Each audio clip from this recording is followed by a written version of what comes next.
He's never been clever with metaphors. He attends a prayer group on Saturdays, goes to church on Sundays, and once a month volunteers to serve communion to the elderly at the local retirement home. If the entrance to heaven was measured by the path we take to reach the pearly gates, God would blow breath on my father's feet to lift him to the sky while I would have a lot of explaining to do.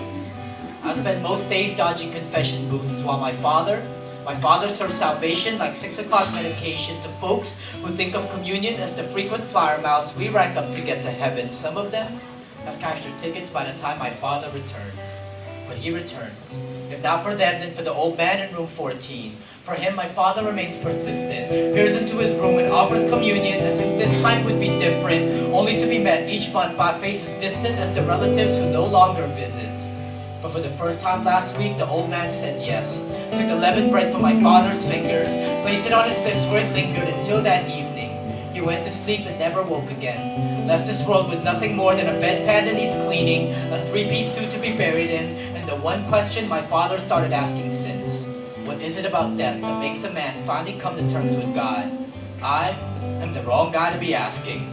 There's a part of me that believes death doesn't give you too many chances to escape the light. Might as well smoke your lungs into midnight, drink like the liver deserved to be punished, supersize your value meals, pimp slap an ex-convict, masturbate until your brain explodes from a lack of oxygen. There's 6 million ways to die. Choose one that best fits your personality and run with it. Well, I've been running ever since.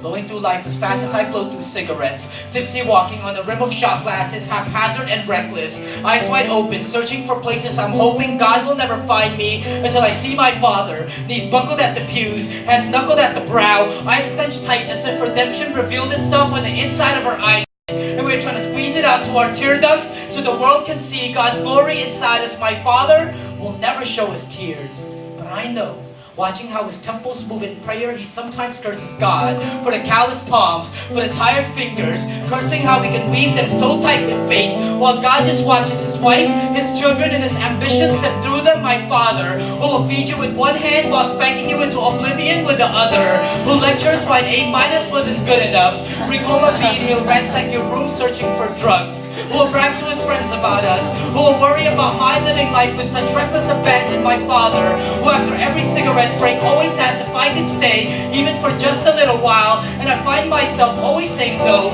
because I got things to do and places to go, and I watch him disappearing faster from my rear view, distance growing like the skid marks I place behind me. You are right, Pop. Life is supersonic, so grab my arm and slow me down like you always have. Remind me not to run too fast. Teach me to look both ways before crossing the street, because the world is out there, blazing by at high speed, and I get lost way too often.